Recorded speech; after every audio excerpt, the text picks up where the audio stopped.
Again, good afternoon, everyone, and welcome to the first presentation in a two-day diversity event series hosted by the Deason Criminal Justice Reform Center and the Indigent Defense Research Association.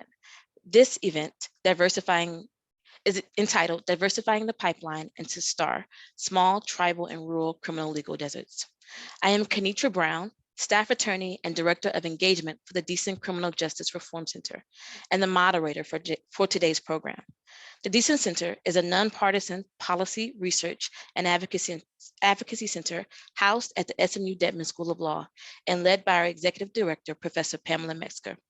We use a stats and stories approach to smart, sane, and sensible criminal legal reform.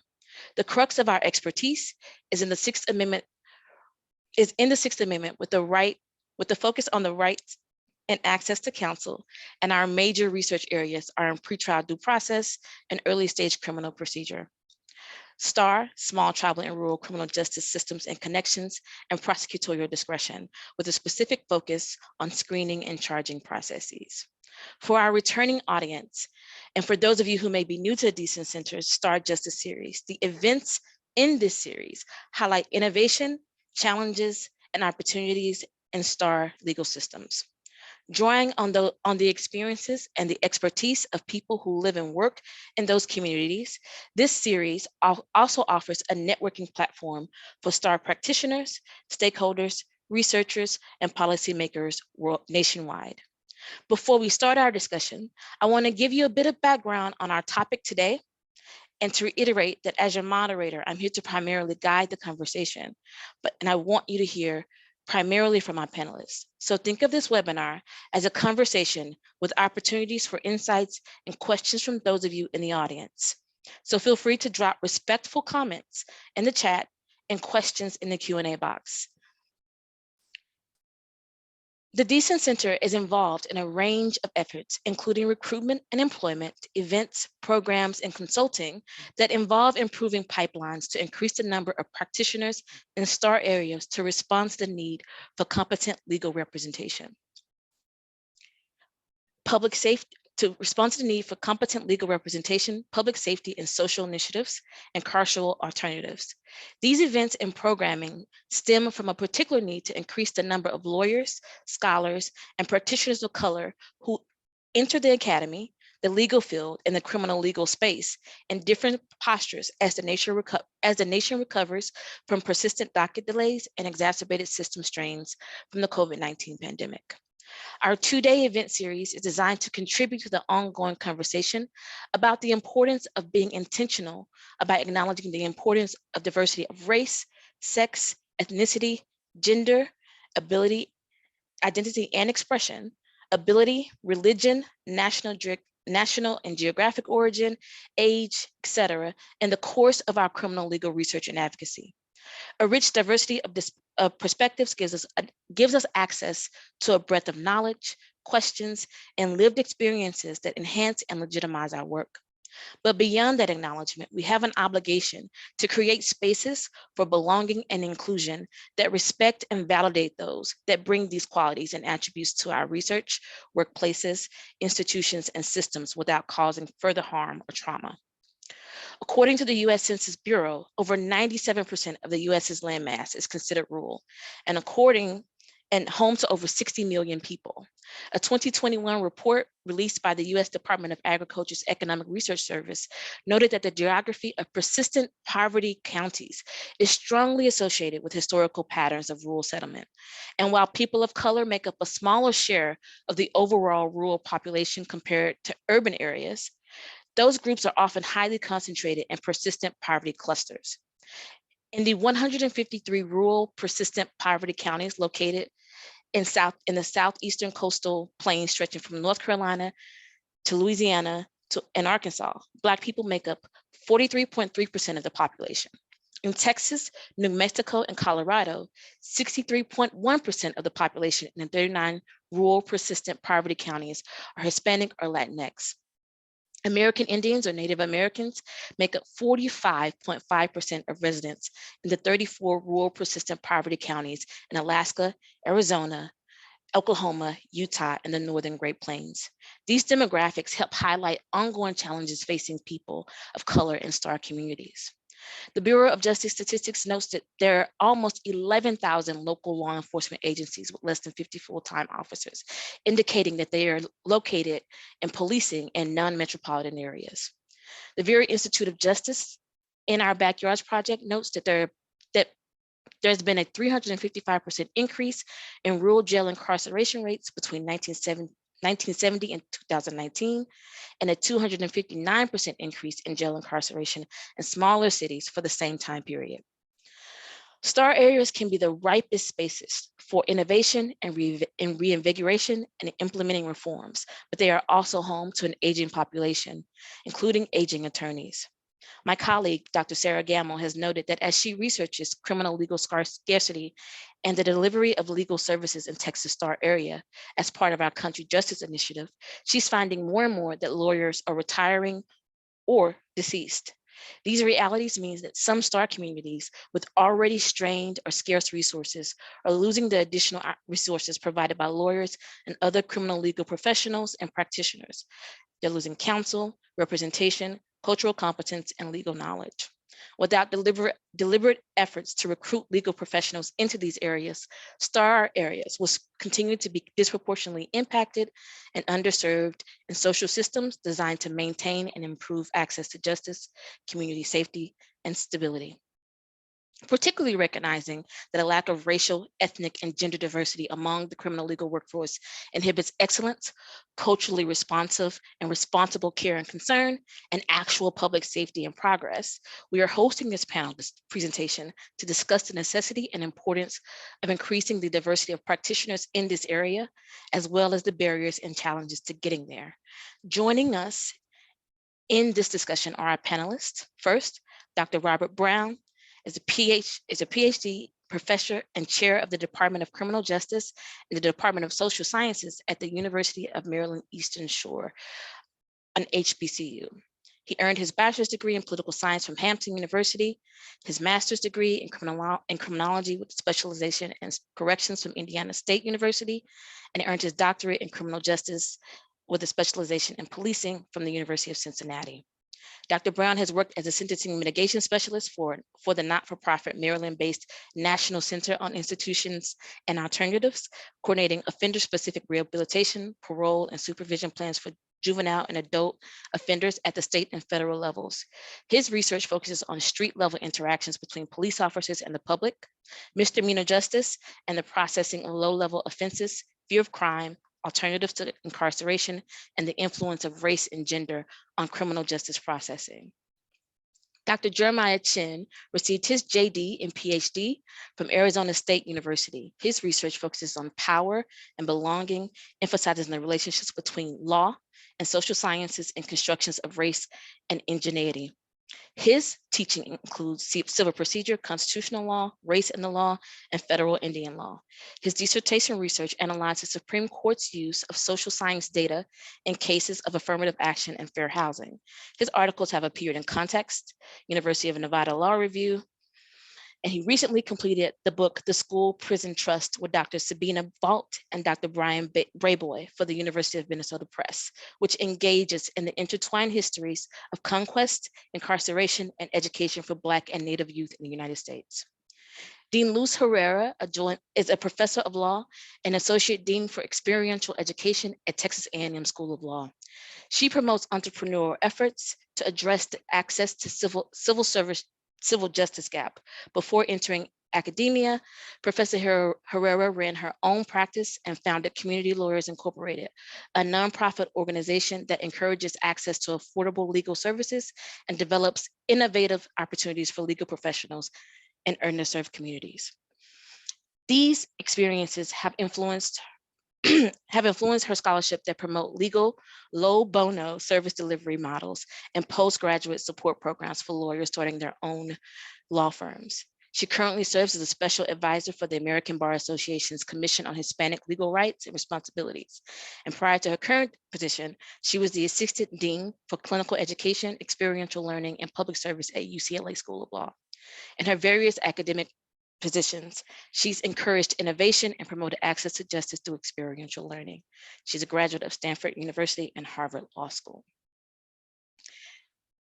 To get us started, our theme for today is discussing diversifying the pipeline into STAR criminal legal deserts. Could you each tell us about your current projects and positions of leadership and scholarship to shape your understanding of this theme? And we'll start with Dr. Brown. Good afternoon, everyone. It is a pleasure to be here with you, and I'm looking forward to our discussion. As Kenitra read off my bio, I'm currently chair of two departments at the University of Maryland Eastern Shore. The Department of Criminal Justice, which offers a bachelor's degree and a master's degree in criminal justice, and the Department of Social Sciences, which houses our majors in sociology, social work, history, and we offer minors in political science and public policy, and we have a PhD program under social sciences in organizational leadership. So at this stage of my career, I'm fortunate enough to be the chair, the academic head of programs that tend to attract students who are interested in legal issues, legal studies, students who are interested in going off to law school. I am also the current faculty advisor for our pre-law association on campus. So I find myself in a prime spot at this institution to help students who aspire to go on to law school, who aspire to do legal studies or seek some sort of a job in the legal field. I'm in a position to do something for those students, with those students. Probably the most noteworthy thing going on for me right now and for our institution right now is a partnership that we recently entered into with the LSAC, the Law School Admission Council. UMES is currently one of four pilot schools for a new legal education program. The LSAC is working on a program to try to diversify the legal field, diversify law schools by helping students develop the knowledge and skills, both the hard skills and soft skills that they need to not only get into law school, but to succeed in law school, particularly in the first year of law school. We are also UMES is also one of four institutions that are a part of the design program for the implementation of this legal education program. We're the only HBCU right now in the pilot study. We are one of two HBCUs as being part of the design partners. And what is exciting about this is that we have an opportunity to help the LSAC and this initiative, which will be ultimately a nationwide initiative. We have the opportunity to provide data that is going to inform how this project is going to work. We also have an opportunity to help our students on the ground. The University of Maryland Eastern Shore is on the Eastern Shore of Maryland, and the Eastern Shore of Maryland comprises a little over a third of the state of Maryland. So not only is the university in what would be considered a STAR community, a legal desert, the entire Eastern Shore, everything east of the Chesapeake Bay is considered to be a legal desert. And on the Eastern Shore of Maryland, there are only two four-year universities, University of Maryland Eastern Shore and Salisbury University. And we are the only university that has a criminal justice department on the Eastern Shore. So I find myself being in a place where when it comes to criminal justice and legal studies, being the only four-year institution that gives students the opportunity to earn an undergraduate degree or a graduate degree in criminal justice, and being in a unique place, an HBCU in this environment, to help these students move on to law school.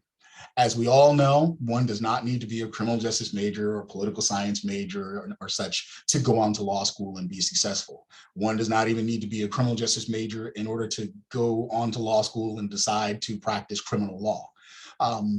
It just so happens that many students who are interested in doing this choose the majors that are housed in my two departments. So as I'm going to talk about a little bit later with some questions I know that are coming, I'm in a position to shape curriculum. I'm in a position to help students with internship placements, being able to be a part of this pilot study in coordination with the LSAC puts us in a great space to help focus on diversifying the pipeline. Not only diversifying the pipeline for students of color entering the legal profession, but helping students of color understand how they can focus on STAR communities as they embark on such a journey.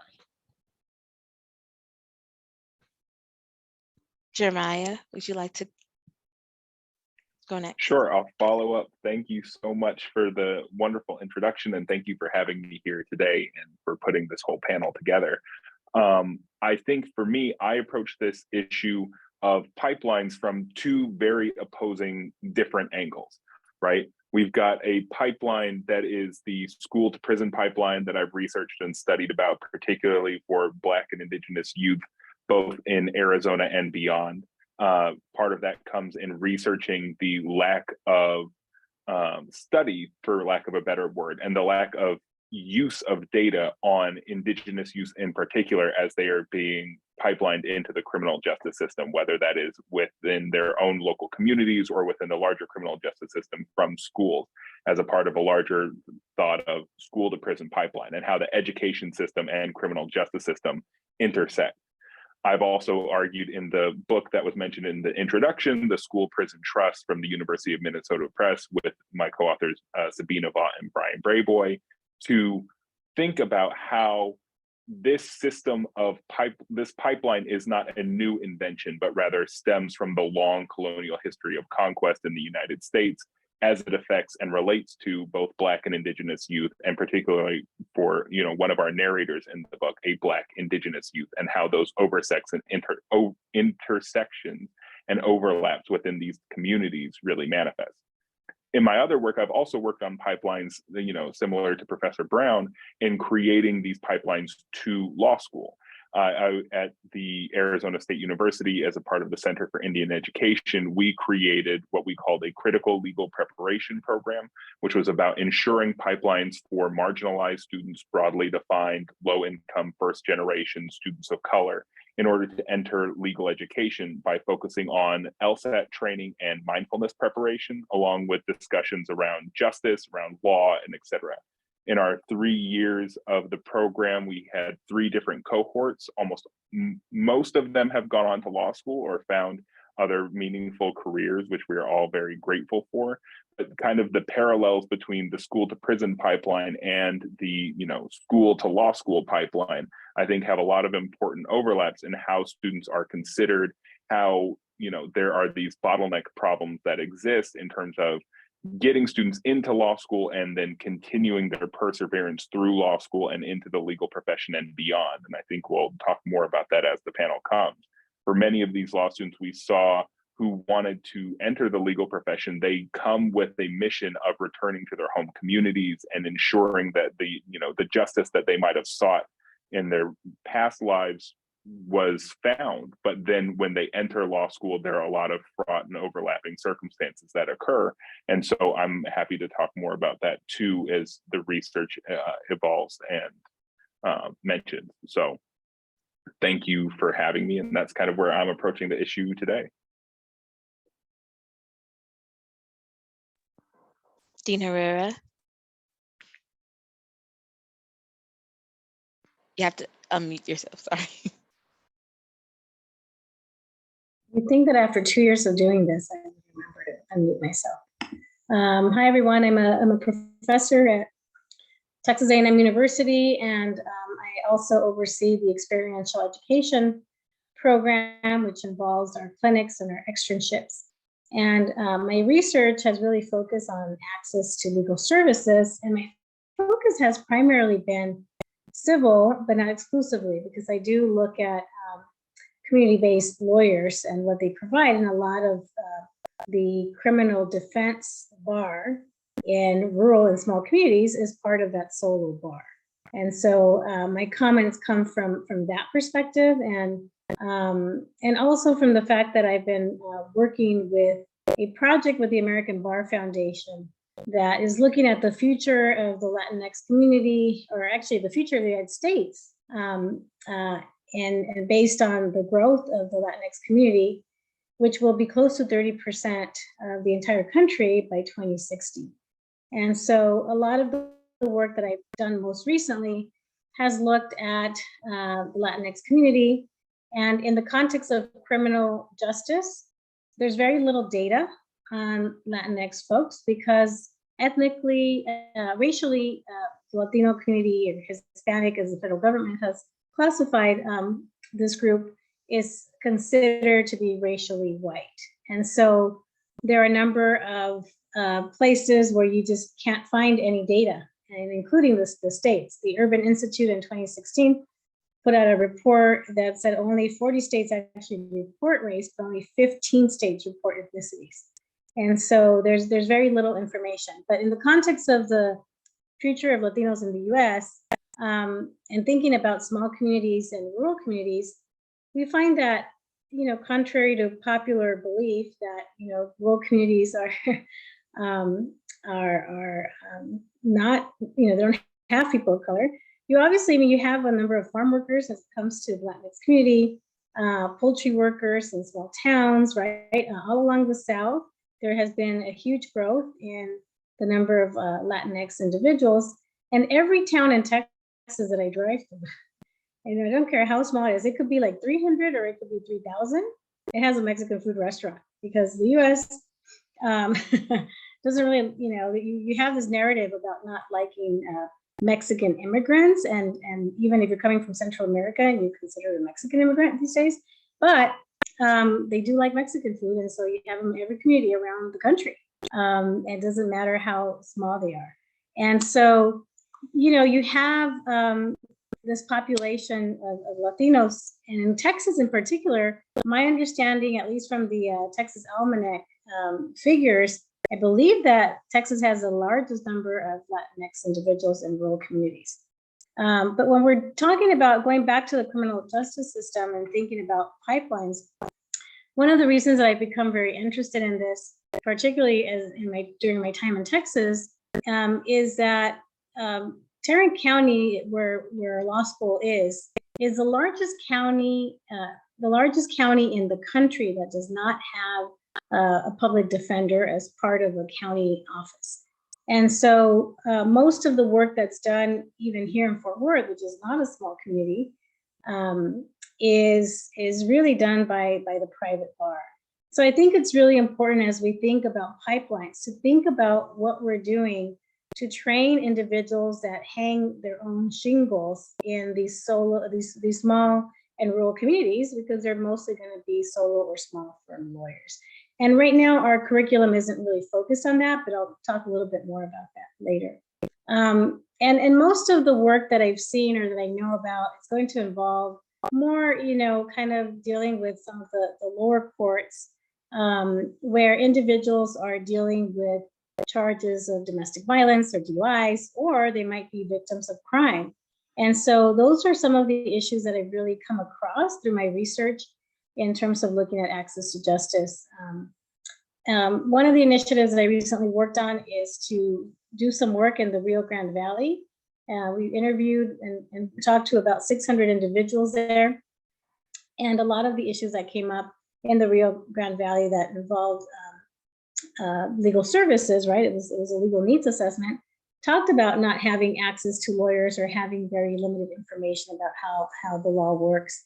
And the Rio Grande Valley is now kind of become a larger community, in part because of migration, in part because you have industry that has been, and the medical field that has been really investing in that area. But we do see a lot of barriers through that research that really come from things like immigration status. Even if you're a US citizen, if there's someone in your family that is not documented or has a problem with their immigration status, you're less likely to call the police. And so there are higher rates of victimization that often go unreported as well. Same goes with domestic violence. Some of it goes unreported in communities that are rural and heavily Latino, often because of immigration status. Maybe it's not even for yourself, but for a member of your family. So I've been working on that and coming to these comments from that.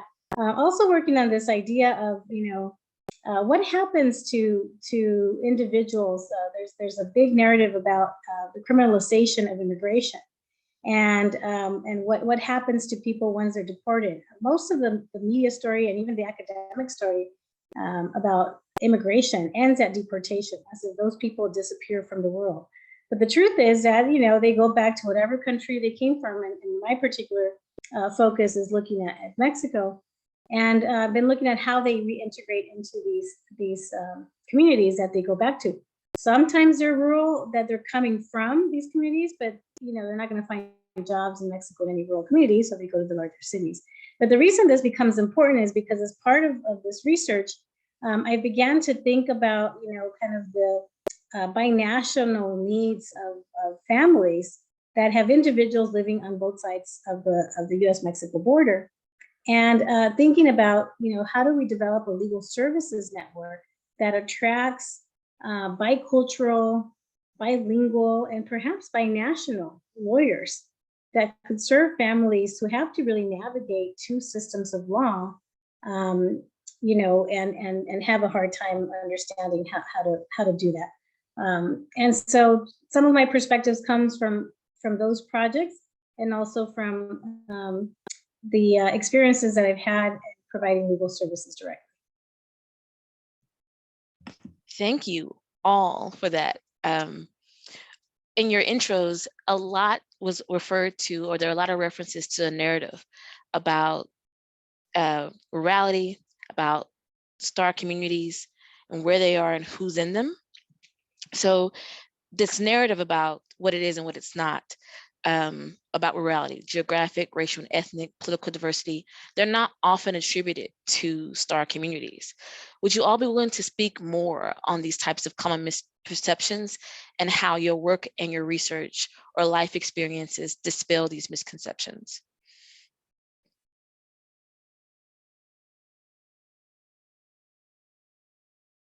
Sure, I'd like to speak a bit to this.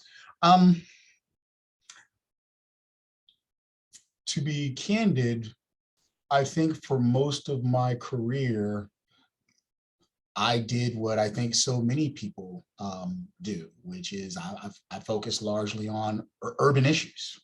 I'm a native Washingtonian. While I've lived in a lot of different places, my work has focused on crime problems that people often associate with urban areas. In my early days as a mitigation specialist, I started to develop a professional understanding of, we weren't calling them STAR communities back then. It was just rural or being in the country. And it really was facilitated by all of the visits that I had to do for parole planning and case management in rural prisons and detention centers. And when you really start to understand that part of corrections, a lot of the correctional landscape involves land use and work in rural settings. Some urban centers have large detention centers, maybe even some prisons, but by and large, when you go to prison, you get shipped off from that urban center to at the state level, to some part of the state that takes several hours for a lot of people to get to. And that's why I first started developing an understanding of correctional management and the disruption of families when people talk about prisons, by the movement of prisoners so far away from their homes. But it was really my time in the Midwest where I started to see that while there are racial and ethnic disparities that go on in the way we incarcerate, poverty is a wicked beast. Going to a prison where you are seeing individuals who are coming from impoverished communities, and very few of them are Black, very few of them are brown, they're overwhelmingly white. But if you were to close your eyes and listen to their stories, they sound just like the Black and brown voices that we see. And in some communities, when you really start looking at corrections and reintegration, while we oftentimes talk about it, how do we reintegrate someone back into an urban center? If you're coming home to an impoverished environment, you're coming home to an impoverished environment. If you come from and you're returning to a place that does not have strong social services and supports, you're going to have some issues. You're going to probably still be challenged with a criminal justice system involvement. You're still probably going to be trapped in the criminal justice system. It can be a very ugly loop. But we spend so much time talking about crime and justice in an urban context. And as this relates to the law, legal studies, there's rarely a show that gets a high profile of the country lawyer or the rural lawyer. No one's really looking to there's not a lot of popularity in the shows that involve solving crimes and representing defendants in non-urban spaces. And I think that is something now, as my career moved into being an educator and a criminal justice educator, I can tell you that when I look at programs, academic programs where I've worked, and when I talk to colleagues, by design or default, we end up talking overwhelmingly about big city urban crime. There's a strong East Coast bias. If we talk about the Midwest, we do this magical hop. We jump to Chicago, maybe Detroit. You might drop down and hear some people talk about Houston, and then we jump to Los Angeles. So even when it comes to our big city biases, we leave out a lot of large cities. If it's not New York, DC, Philadelphia, Chicago, and a few other cities, we don't spend enough time talking about it. And therefore, we do not talk about legal issues. The surface issues don't get discussed. And then when you really start peeling back the layers about how the system works and the important issues of legal representation, quality legal representation, comprehensive legal representation, the mere existence of a public defender's office. It's a false presumption that every jurisdiction has a public defender's office, but you talk to so many people and they think, well, everybody has, Gideon fixed that. Everybody has a public defender office, don't they? And that's just not the case. So I think that it's really important that as educators and as educators in the field of criminal justice and criminology, we need to look in the mirror. We need to reflect upon what we're doing to contribute to people's knowledge and understanding about these issues and how that might impact people's interest in going to do certain types of work. And I think similarly, like in these broad kind of narratives, we lose a lot of the nuance that goes into these communities. Like, to draw my own story and my own personal narrative, I am Black and I'm Asian. I'm from Salt Lake City, Utah. And the narratives about Utah were not my growing up experience because, you're a different kind of person in a different kind of place. When we're talking broadly about rural and tribal communities in particular, we're talking about a very broad and diverse segment of the population that is across a whole national scheme. Going to law school in Arizona in Phoenix is a very shining example of how, it's a city that's skipped over often in terms of Phoenix, but Phoenix is a huge city, but is directly adjacent to major rural communities, to major tribal communities. The reservations are directly adjacent to the metropolitan area of Phoenix, but yet they have distinct both geographical and practical issues that arise from their status, right? Some of those are intentional, some of those are very practical. And so when we're thinking about these grand narratives about how these communities get served, there's a lot of important nuance that go into each local community. For tribal populations in particular, we're dealing with indigenous nations that might have their own visions of what justice and criminal justice might look like in their particular community. And so we need to have both attorneys who are either from those communities or are building relationships within those communities that they can understand the nuance, they understand the concerns of what does the community justice system look like, particularly within a criminal sense. Yeah, and I'll add, I think that thinking about lawyers in these communities needs to be also thought about as a civil rights issue because there isn't access, right, to legal information,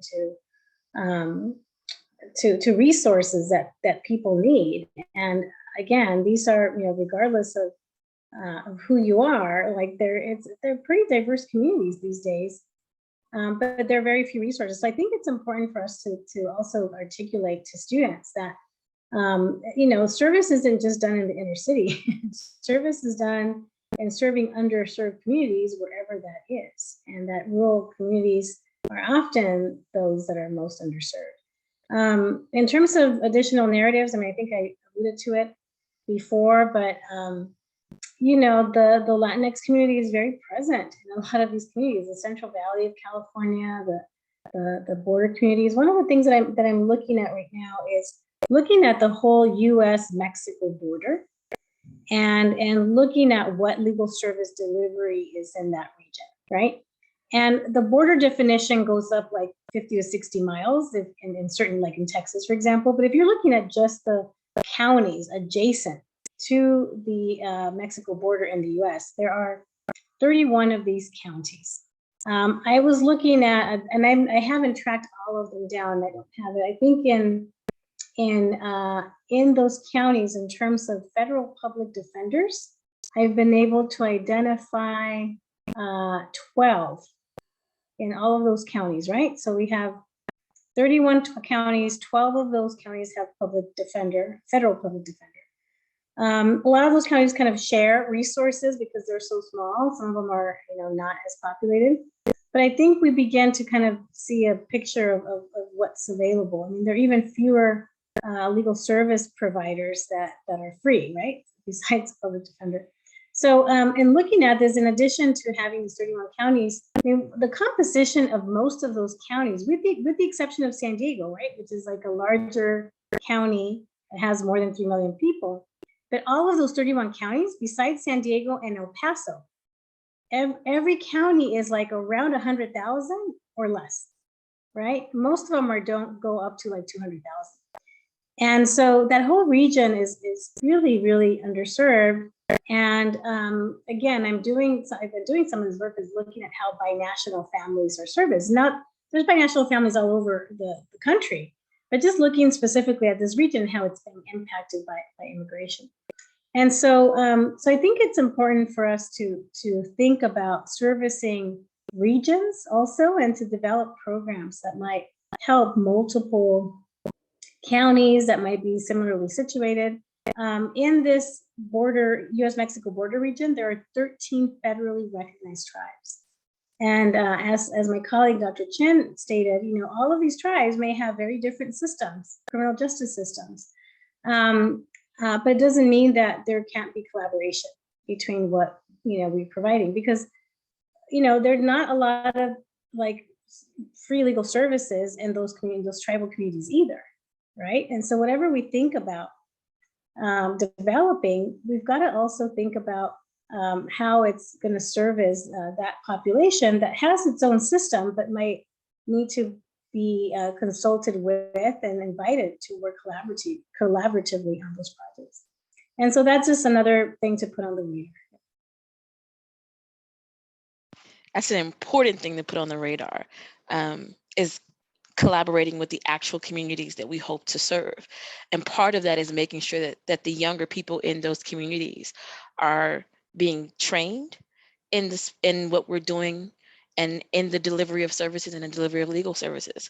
So on that note, what, if anything, is missing or can be added to our understanding and delivery of education at all levels, primary school, K-12, higher education, and professional graduate school programs, and what stakeholders in those education programs, administration, faculty, staff, students, and families need to know and understand about responding to the needs of students of color who we want to return to those areas and work. Sorry.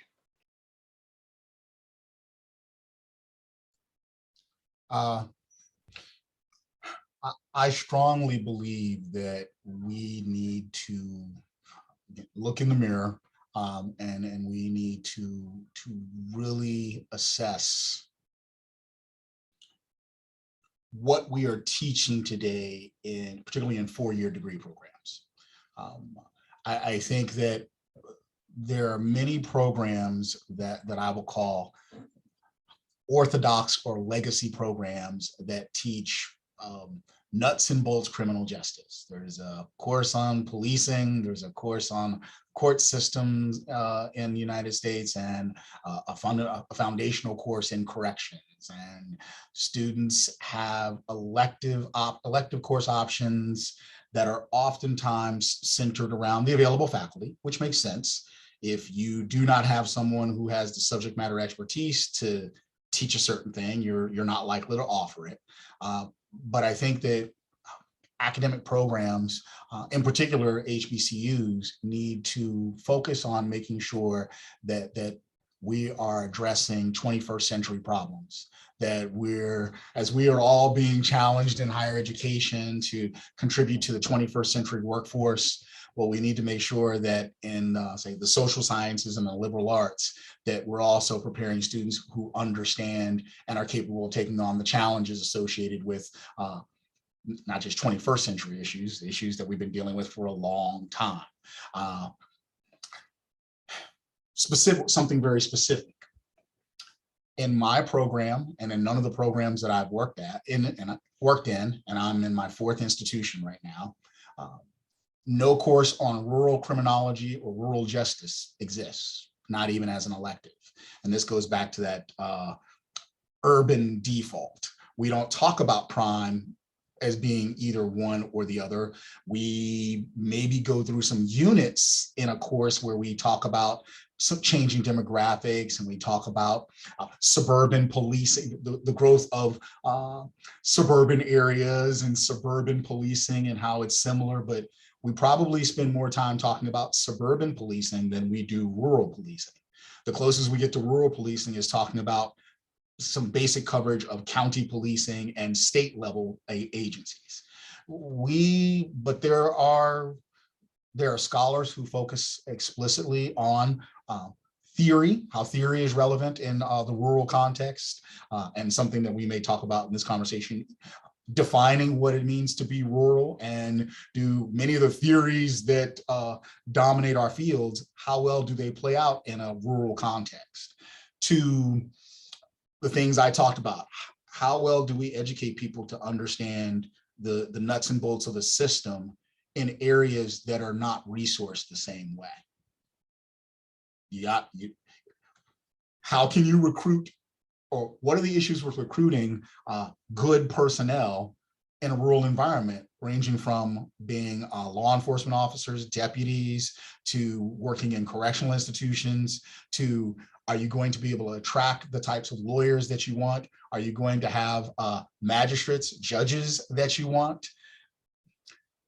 I think that we have the opportunity, and it's something that I'm focusing on right now, developing a specific course on rural justice, so that students who graduate from our program walk away, or at least have the opportunity, because students do have choice in what they learn when it comes to electives, that students at least have the opportunity to take courses that can give them a deeper dive into some of these important issues. And hopefully, we can partner with agencies, so that just like we bring in a guest speaker from a law enforcement agency or an attorney to come in other settings, how can we do that in this settings? And I would like that to be a strength of ours. I would like us to take advantage of some issues that are really germane to where our university is located. And that's not even getting into the issues of race, ethnicity, and gender as it plays out in a rural setting.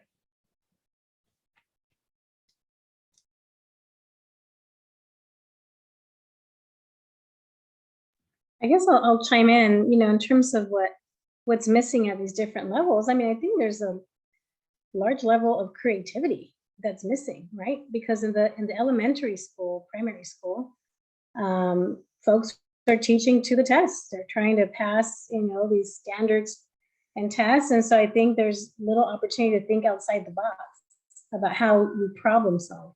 So by the time folks get into higher education, they're used to kind of, okay, what do I have to do to pass a test? What do I have to do to get the grade? What do I have to do? And we don't reward or build into education, I think, in our country, any opportunity for creativity, for, thinking outside the box, thinking outside of existing institutions. And that's not, that's, I don't know all professional schools, but I know in law school, we're very much reward the status quo. We're very much reward learning to stay within the limits of court opinions, of, I had a student just last week who's interested in being, she's interested in public defense as a possible career.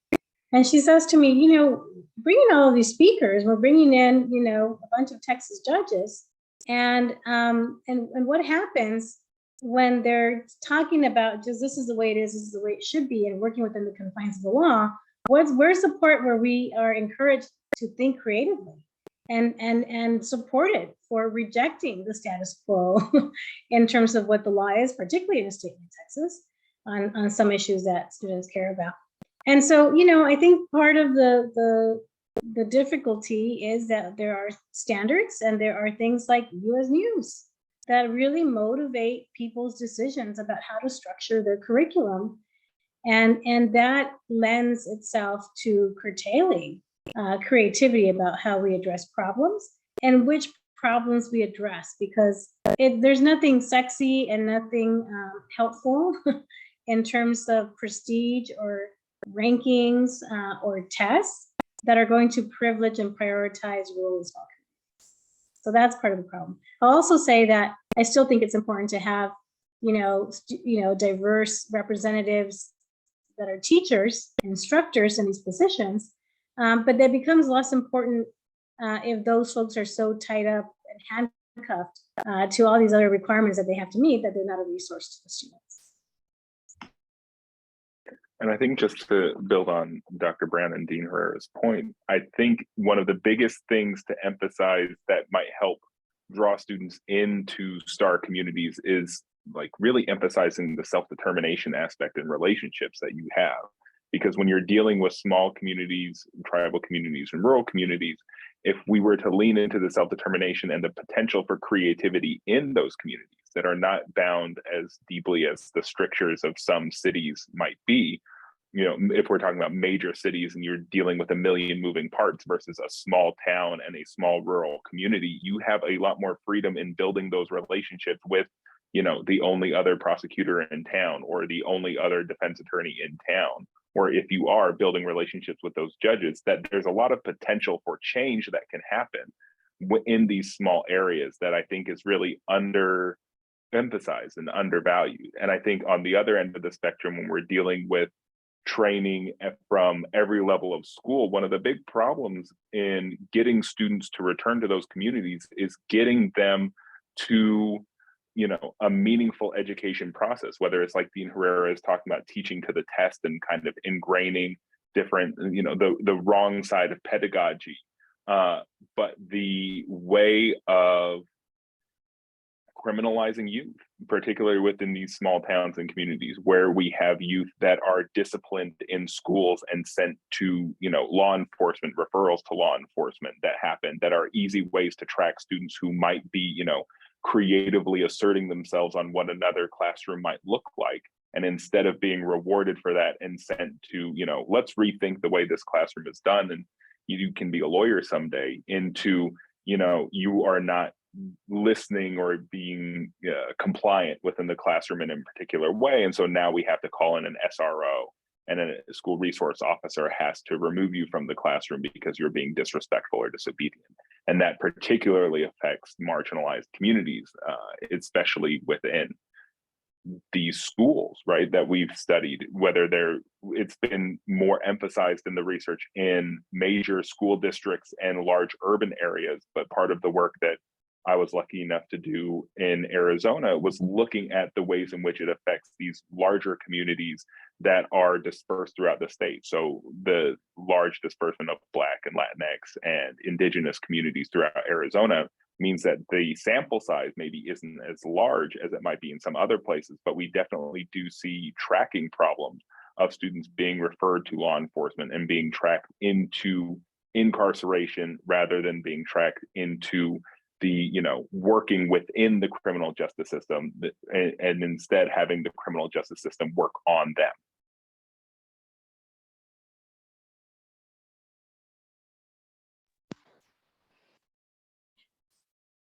We talked about in our pre-event call meeting a little bit about this tracking system and what happens in these educational institutions and what happens that keeps why we choose to go in certain places, and some of the research that directs students to go to certain places, or that directs their success or failure in certain programs. I kind of want to touch on that a little bit. We talked about getting into the programs, but staying in was a highlight of one of our conversations. And I want to continue this part of the conversation with a little bit of that insight. If you guys wouldn't mind, responding to that part of our conversation where we're talking about what it takes to remain in these programs and how that might roll over into workplaces. If you don't mind, I'll disrupt the order a little bit and I'll jump in on that one. But I think that we've seen a lot of resources thrown at creating access, but access as a very narrow kind of definition as admission. And so we focus a lot, whether it's Dean Herrera talking about the rankings of, access to legal education, and, schools are judged by who they admit every year in their admission classes and sizes and composition and medians and things like that.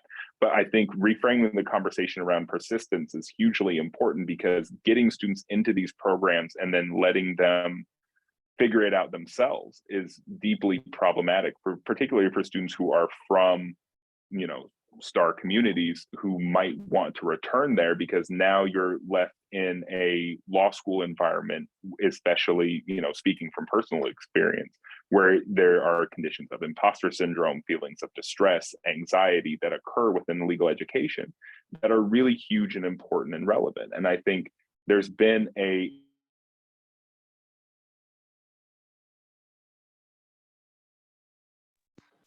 think Jeremiah froze. Oh no. Oh. Am I back? Okay. I have no idea what I missed out on or what wasn't said, so I'll repeat myself a little bit. But I think we focus so much of our resources on access and getting people into programs that I think that is effectively increasing. I think the big piece that needs to be solved and puzzle that needs to be solved is persistence and resilience in those programs. I think luckily we see a lot of schools are starting to turn to that, and we see growth of whether it's academic support programs or increases in mindfulness at law schools and legal education in particular. But that kind of needs to grow and persist throughout legal careers, because, as you mentioned at the top of the program, we have students who might go into rural communities where they are the attorney for that community. And so then the question becomes, how do you form meaningful relationships, both within your community that you are serving, but also within the legal community of the profession, and maintain those mentoring relationships? I think luckily we have more technology that will make that more useful. But I think, creating networks for students who become alumni beyond just fundraising is really hyper important.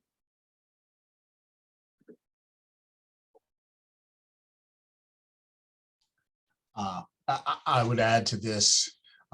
I think one of the things we talked about in our pre-meeting was the issue or the phenomenon of getting in.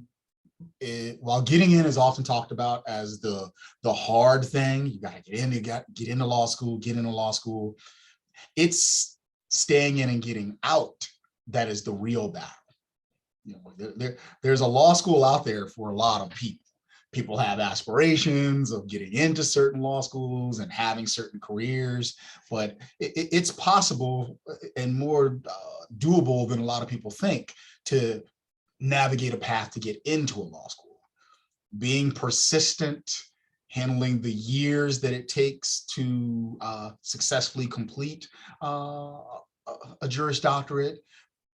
And we haven't even, I don't think we've mentioned even passing the bar, the process of becoming a practicing attorney is something that we talk about in chunks and in selective chunks. And as someone focusing on, I always tell students, you need a 4-year degree to move on to the next stage. What we're doing and sometimes not doing in 4-year degree programs is a part of the problem. We're not dispelling myths that we should probably be dispelling about what it is to work in this field. Part of it is we also have folks, they're academics who don't know what it takes to get into law school, succeed in law school, to be a lawyer. We do not necessarily do the best job of laying out through 4-year degree programs the pathway to get there, what you can do afterwards. We're very simplistic on what you can do with a degree. I mean, it's almost be a practicing attorney or bust. You know, we don't do the best job of helping folks understand there are a lot of people out there with Juris Doctorates and people who've even taken bar exams, and they don't practice the law. They're knowledge workers. They work for policy centers and things. They're advisors to folks. Or they focused on a career in becoming an educator and teaching. But this romanticized, you get a law degree so that you can stand up in a courtroom and have your verbal "I gotcha" moment, like in so many television shows and movies, that dominates the thinking about what it means to be a lawyer. And that starts to create limitations on what you can do. And we really need to talk more about, while there are definitely issues in STAR communities and rural communities, there are also a lot of opportunities because the barriers are different. If you could get the funding, if you could get a grant, you might be able to overcome certain things. You could create a legal services center that does something that fills a void that has not, that has existed for a long time. If maybe you can find a way to overcome, say, the financial aspects of the problem. Whereas in an urban center, you might not be able to make something like that happen because there are so many competing entities that would prohibit that idea from taking root. So I think that we need to have stronger partnerships between the legal community, and by legal community, I mean everything from law schools to people working in the legal field with attorneys, and our 4-year degree programs. I mean, I think it should actually go back to high school, because I think a lot of people develop these romanticized, I want to be a lawyer, because they were good at running their mouths, they're good at talking and arguing, and people told them, oh, you should be a lawyer. I think we need to do a better job of myth busting while also putting people on a path or a pathway to become that legal professional that they want to become. I think that we need to lean very hard into the choir, those who they are motivated, they have a strong interest in certain issues, and they want to do it through the legal field. We need to do everything we can to support them, while we're also trying to help some folks understand, you could make a difference by being a lawyer, and you've never thought of it that way. So I think there needs to be a strong push and pull energy going on.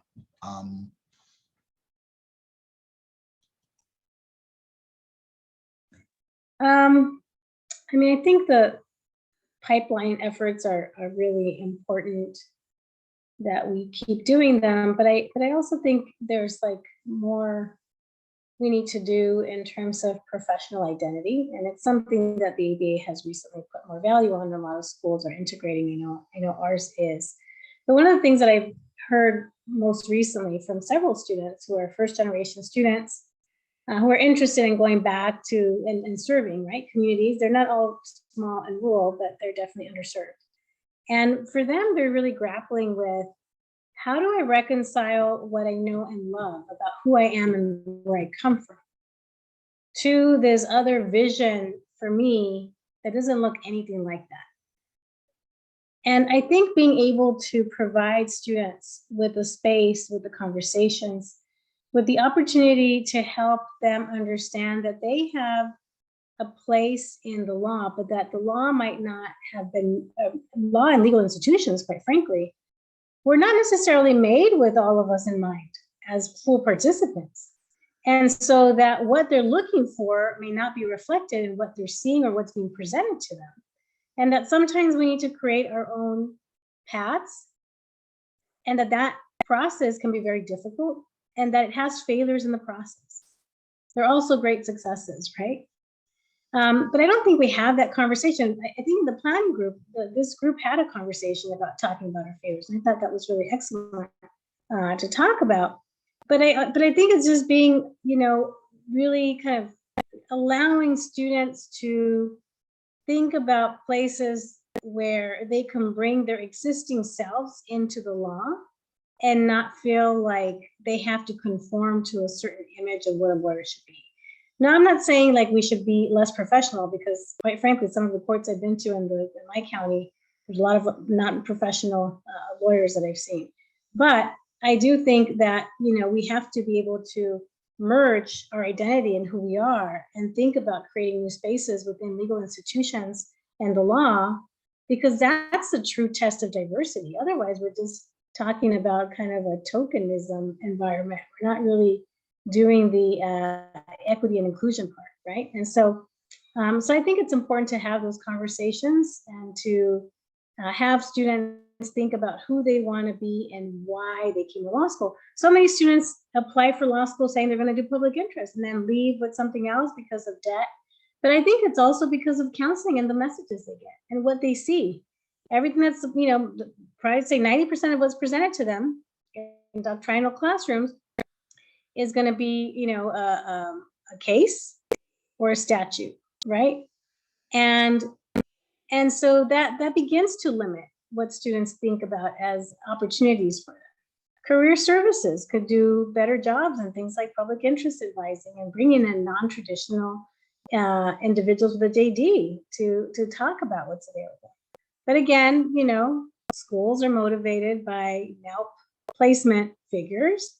And so those structures incentivize something other than what we're talking about right now, which is professional identity information in ways that help serve underserved. Because it's not necessarily what law was intended to do, right? I mean, you're coming from a perspective, and you can have different perspectives. I mean, I think law can be used to affirm rights, but also to impose responsibilities. And a lot of the folks who are put together these laws that have been in our books for 200 plus years are not necessarily thinking about the communities that we currently have. And so I think we have to have that conversation and be able to provide students with the tools to and the courage to say, okay, I know this is what you're presenting to me, and I know what I need to know this to pass the bar, but how about we think about this in a different way?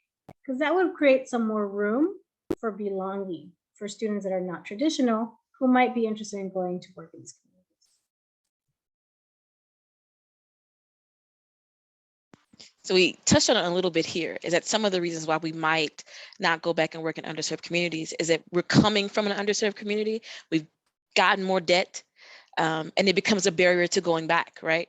Or there might be some other issues there about going back. So I kind of want to touch on that and make it pointed out loud, additional barriers there, and what, again, stakeholders, families. There are people on this call who are lawyers and professors and students, but there are also family members. There are people who can provide support in this way. So I want to talk a little bit about that before we get into kind of our last question, before we can open it up to Q&A.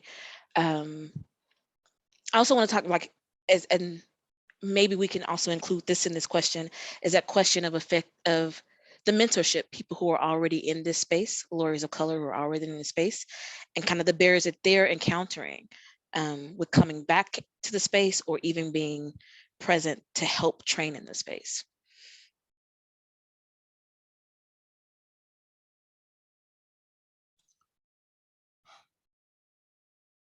Going home or going back home, staying home is a very, very complex issue. I actually deal a lot with this in regards to policing, as I think I shared earlier. started my career off in doing correctional based work, and Dr. Brown is known as a policing scholar.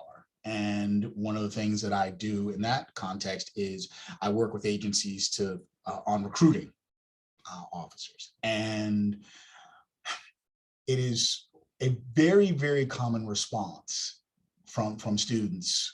I'm interested in being a police officer. I'm interested in working in law enforcement.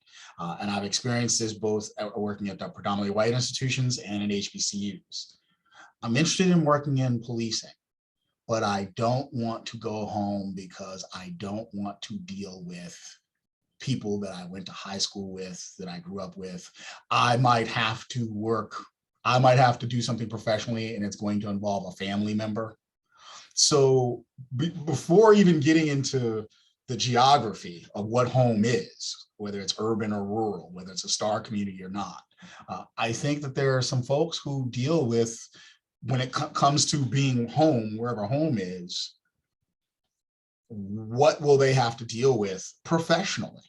When you start talking about smaller communities and star communities, that increases the familiarity of the people who are in the justice system loop, both as people working in the system, have been working there a long time, and there's some generational work or workers going on in those settings, or more generational workers, to, hey, yeah, I'm going to possibly have to represent or process my cousin, a friend of a friend, extended family.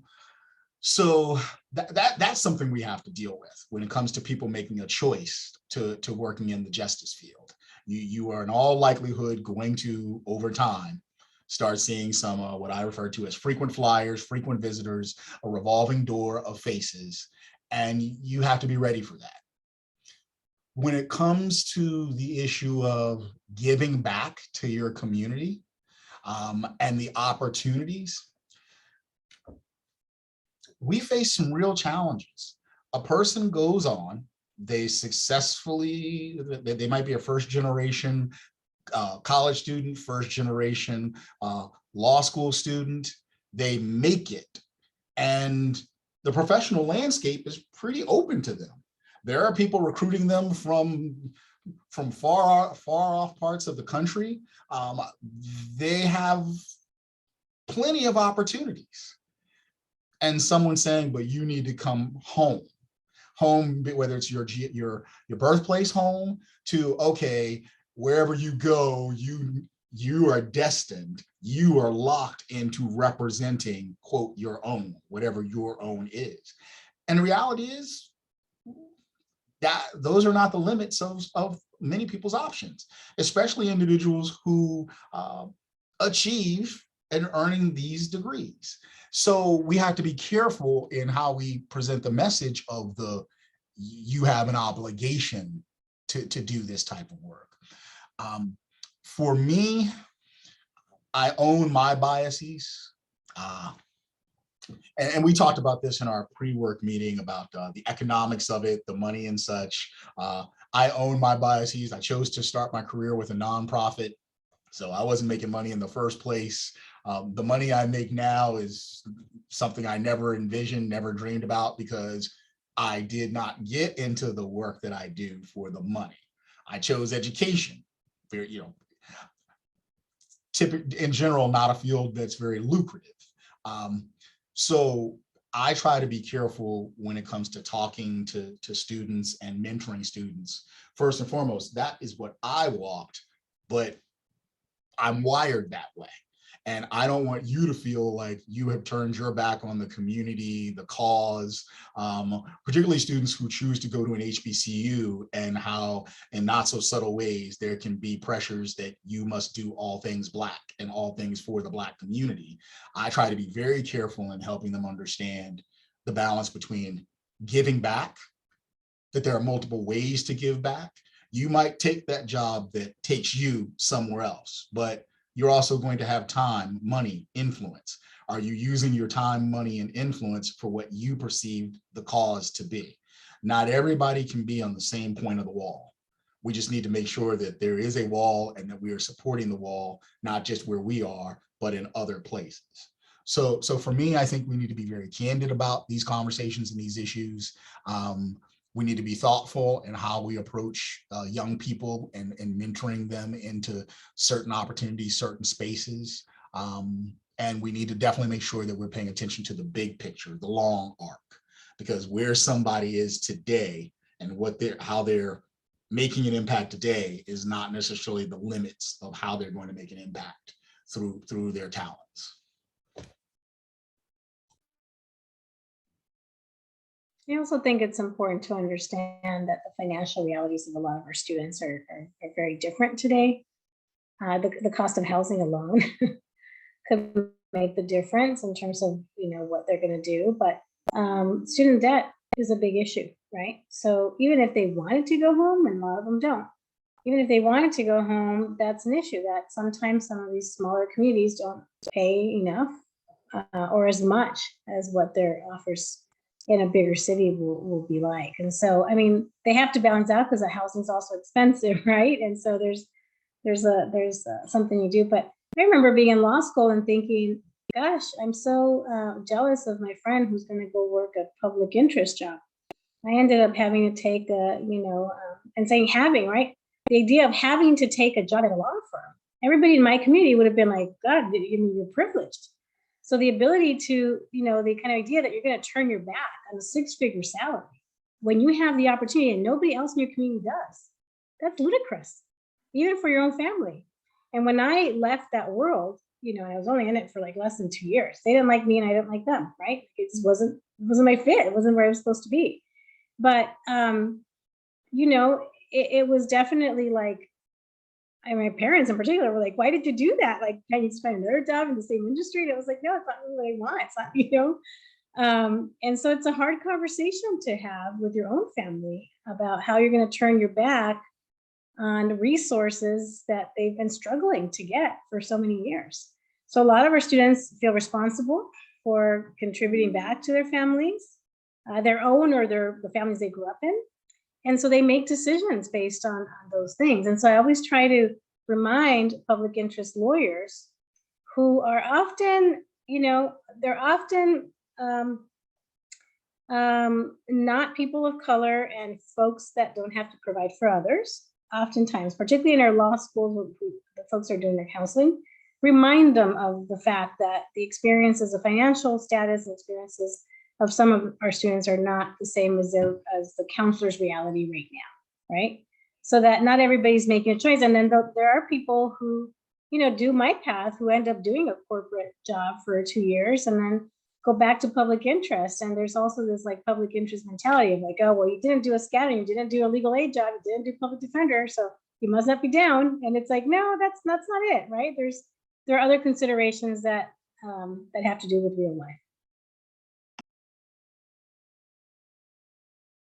Yeah, and I think very briefly, because I want to be mindful of time too, I think the biggest thing that has already been raised is just these ideas of funding and debt forgiveness and like incurring the debt of law school, especially if you're coming from your community. If you go and incur all this debt in law school and then are going to continue to take on debts afterwards to do service work, it makes it hard based on the narratives of what an attorney is or looks like to a lot of different communities, because an attorney is a very privileged profession and is highly lucrative in certain areas and less lucrative in others for structural reasons, for funding reasons, that this panel is meant to address, and that, the wonderful program you have is meant to address.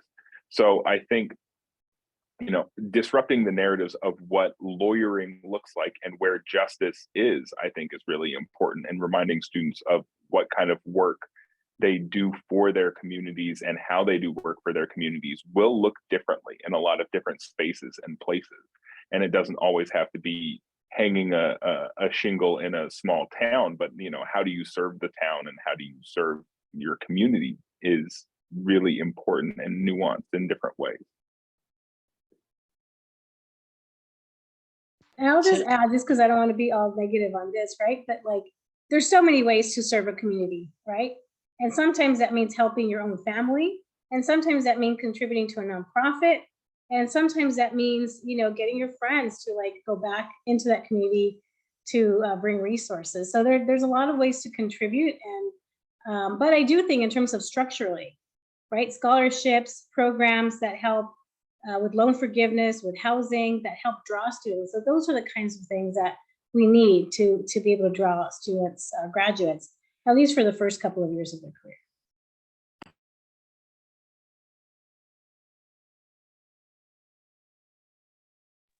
So I want to get into the Q&A, but before we get there, I'm going to take facilitators or moderators' privilege to ask this question that, in our pre-event meeting I said was optional, but I do think it's relevant to the conversation, or could be relevant to what we might hear from people who come to us for mentorship, for advice, for information.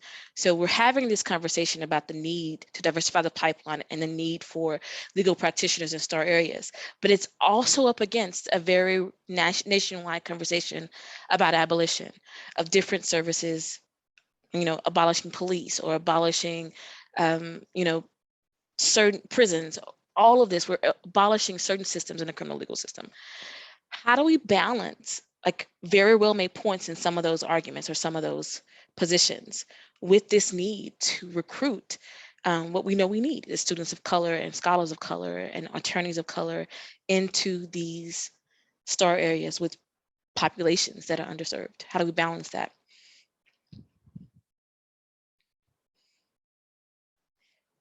Can we start with you, Luce, since you have to kind of jump a little bit early? I think that abolition is really a call for reform. It doesn't mean we're getting rid of everything, right? And so I think to be able to do reform and to address some of the issues that are set forward in those platforms, you have to have diverse communities that are representing the views of those communities. And so I think, for me, I reconcile it that way, that, I think you have to look at change from all sides, and that it's not like there's going to be, if abolition was even possible in terms of what the agenda looks like, and I don't think it means getting rid of everything that exists, you still have to have individuals on the inside who can help facilitate what the new model will look like. Because it's not like, folks are calling for lawlessness or not having any repercussions to folks that might be bad actors in the community, right? And so I don't see those as different. And you also have a lot of, public defenders, NDAs, who are very reform-minded, that have tried to institute new programs. Some of them work and some of them don't, but we need to continue to encourage students to think about this as something that they do. And I don't think it has to be in conflict with abolition. So as a policing scholar, I've been part of a lot of panels and discussions, formal discussions about this type of issue. And I want to first acknowledge there are some who truly believe and are truly advocating for abolition. The complete dismantlement of law enforcement as we know it, the carceral state as we know it, as it exists. I wholeheartedly agree that the defund movement, the abolition movement, all of these voices are strong calls for reform. There are strong calls for change. I think that while true abolitionists mean exactly what they say, I think that there are a lot of folks who are really interested in bringing greater attention and true change to the way many of our systems function. We can talk about this in the context of what should be the magic score to prove that you could possibly succeed in law school, the LSAT. Why do we make it so difficult for people to even get the opportunity to try to succeed in law school? To what's the bar exam really assessing? To how does the legal field work, and what do we do about the fact that there's this phenomenon there's this phenomenon of the law on the books versus the law in action, and that all of us who work in the industry know that things do not play out exactly as they are scripted in the books. They surely don't play out in the way they're scripted in popular culture. So these calls for change, I think, are strong calls for, hey, how do we make reality make sense? How do we make the system work in ways that is working more for people and for communities than against communities? And a part of that entails listening to communities. I think one of the most important things, one of the most critical aspects of these calls for reform, change, abolition is that we are paying greater attention to the voices of the people who are experiencing these systems directly. We're paying attention to them today more than we ever have, you know, and that's what I focus on, making sure that we keep that part of the discussion in bright light, because we are finally hearing more from and paying more attention to the people who are being processed by these systems. I'll keep it short. I think for me, they're entirely coextensive. A better world is possible, and it is possible, especially in STAR communities, because we've talked a lot about the rurality and relationships, and if there isn't an established criminal justice system the way it looks like in a city there, then we can lean into things like self-determination and sovereignty to make other worlds possible in different ways in these communities. So I think for students who are drawn to law school in terms of looking for change, whether it's reform or abolition, STAR communities are fertile for activist efforts to change them in listening to local communities and hearing the concerns of what they really want. Because I don't think that we have a lot of rural communities who are actively saying, we need a larger police department with more weapons and guns and cars. They're saying, we want our community to feel safer and better and happier. And how do we make that possible? And that kind of change is not highly funded in rural communities in the same ways that it is in major cities. But the stakeholders are much closer together, and forming those relationships for change, I think, are fundamentally similar, but also open up different worlds of possibility. And so I want to, encourage the spirit of imagination for students who want to do that kind of work, that, these better worlds are entirely possible everywhere, but it's maybe especially within STAR communities. I want to thank you all for joining us as panelists. This is a 90-minute program. We're almost at 3:30 Central and 4:30 Eastern, but we've got a few minutes left. In those few minutes, I don't see any questions in the Q&A or in the chat, but in those few minutes, I want to get any last statements from you guys, and then I want to close out with our upcoming events, including information about tomorrow's IDRA meeting. That's the second part of this conversation. Diversity and Indigent Defense Research. Any last minute statements before we drop in some additional links for you guys who are joining us on the webinar?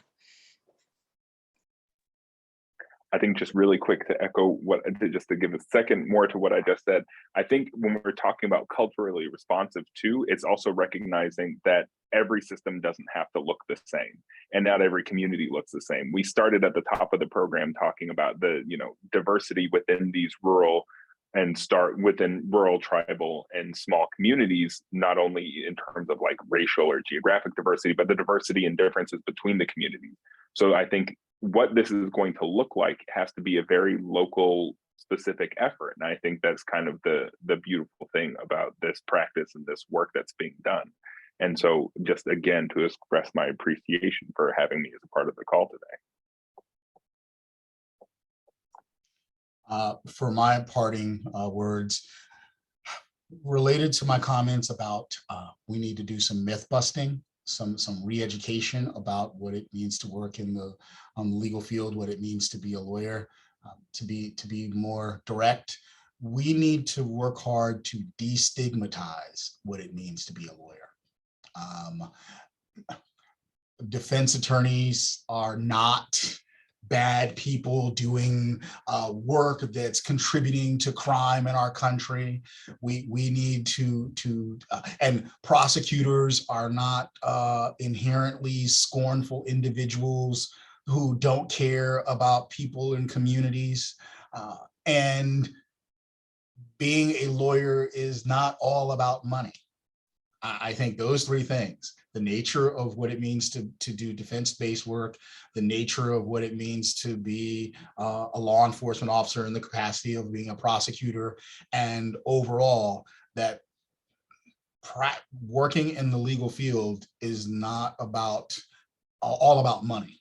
I think those are three important things that we need to change the perceptions of, and hopefully the reality of those three aspects of the game. That's it. I am so grateful for this conversation. It's probably one of my favorite things to talk about, is this pipelining conversation and the importance of diversity in the legal field, particularly in criminal law.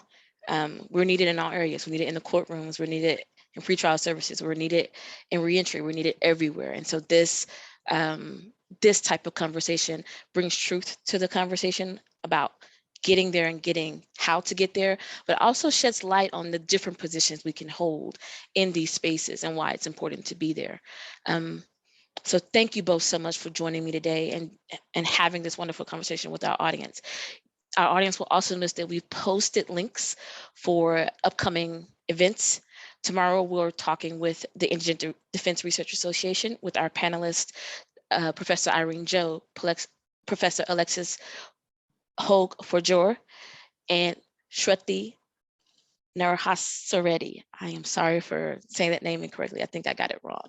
But they'll join us tomorrow for a conversation about diversity in indigent defense research and why that matters. And next Thursday, we'll talk with Professor Sun Hill from OSU Moore School of Law about his work in progress, Compromising the Social Contract. Those links should be in the chat if you want to register for them. Again, they're tomorrow at 2, part 2 of this conversation, and next Thursday at 2 with Sean Hill. If you're an attorney on this call and you're looking for CLE credit, this has been approved for 1.25 hours of ethics credit. So no matter what state you're in, if there's a reciprocal process, please send your name, bar number, and state to Deason Justice Center at smu.edu. Please feel free to take a look at our website at deasoncenter.org to see more about our STAR programs, about our research in this area, about papers in this area, and to connect with other STAR practitioners. We'd like to be that hub of connectivity for practitioners and organizations working in this space.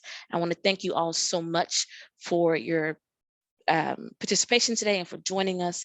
And we hope to see you tomorrow and next week and at the rest of our STAR events. Thank you so much. Have a great afternoon.